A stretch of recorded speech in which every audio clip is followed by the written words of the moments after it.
Metro ಪ್ರಯಾಣಿಕರಿಗೆ BMRCL ದೊಡ್ಡ ಮಟ್ಟದಲ್ಲಿ ಶಾಕ್ ಕೊಟ್ಟಿದೆ. ಅಂತಿಂತ ಶಾಕ್ ಅಲ್ಲ ಇದು. ಪ್ರಯಾಣ ದರವನ್ನು ಸರಿಯಾಗಿ ಏರಿಕೆ ಮಾಡಿದ್ದಾರೆ. ಮೆಟ್ರೋ ಪ್ರಯಾಣ ದರ ಭಾರಿ ಏರಿಕೆ ಆಗಿದೆ. ವಿರೋಧದ ನಡುವೆಯೂ ಕೂಡ ಮೆಟ್ರೋ ದರವನ್ನು ಏರಿಕೆ ಮಾಡಿದ್ದಾರೆ. ಮೆಟ್ರೋ ಪ್ರಯಾಣ ದರ 46% ಹೆಚ್ಚಳ ಆಗಿದೆ. ನೋಡಿ, 2 ಕಿಲೋಮೀಟರ್ಗೆ 10 ರೂಪಾಯಿ ಇರುತ್ತೆ. 2 ರಿಂದ 4 ಕಿಲೋಮೀಟರ್ಗೆ 20 ರೂಪಾಯಿ ಏರಿಕೆ ಮಾಡಲಾಗಿದೆ. 4 ರಿಂದ 6 ಕಿಲೋಮೀಟರ್ಗೆ 30 ರೂಪಾಯಿ, 6 ರಿಂದ 8 ಕಿಲೋಮೀಟರ್ಗೆ 40 ರೂಪಾಯಿ ಏರಿಕೆ ಆಗಿದೆ. 8 ರಿಂದ 10 ಕಿಲೋಮೀಟರ್ಗೆ 50 ರೂಪಾಯಿ, 10 ರಿಂದ 15 ಕಿಲೋಮೀಟರ್ಗೆ 60 ರೂಪಾಯಿ, 15 ರಿಂದ 20 ಕಿಲೋಮೀಟರ್ಗೆ 70 ರೂಪಾಯಿ, 20 ರಿಂದ 25 ಕಿಲೋಮೀಟರ್ಗೆ 80 ರೂಪಾಯಿ. ಏನು ಹೇಳಬೇಕು ಇಂಥವ್ರಿಗೆ ಒಂದು ಗೊತ್ತಾಗ್ತಾ ಇಲ್ಲ.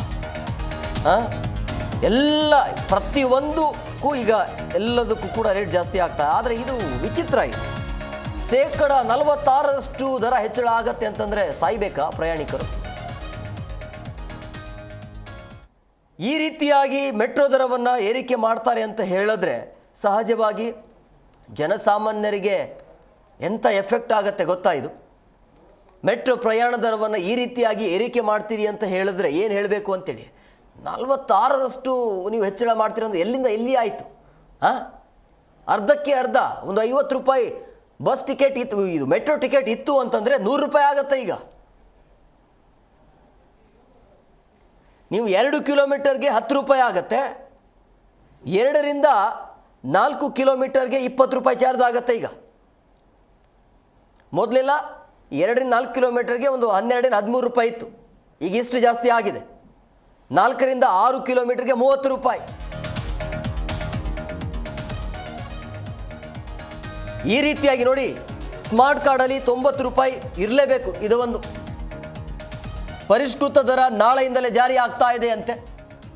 ಇದನ್ನು ಬೇಡ ಅಂತ ಎಷ್ಟೇ ಬಾರಿ ಹೇಳಿದರೂ ಕೂಡ, ಸದ್ಯಕ್ಕೆ ಅದರ ಅವಶ್ಯಕತೆ ಇಲ್ಲ ಅಂತ ಹೇಳ್ತಾ ಇದ್ರು ಕೂಡ, ಮೆಟ್ರೋ ದರ ಈಗ ಹೆಚ್ಚಳ ಆಗಿದೆ. ಅದು ಸಿಕ್ಕಾಪಟ್ಟೆ ಅಂದರೆ ಸಿಕ್ಕಾಪಟ್ಟೆ ಹೆಚ್ಚಳ ಮಾಡಲಾಗಿದೆ.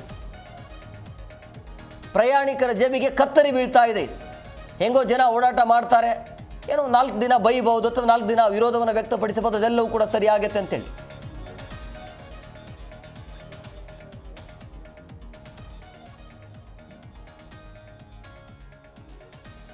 ನೋಡಿ, ಈ ರೀತಿಯಾಗಿ 46% ಅಂದರೆ 100% ಮಾಡಬೇಕಾಗಿತ್ತು ಆ ಕಡೆ, ಅದು ಸರಿ ಆಗ್ತಾ ಇತ್ತು.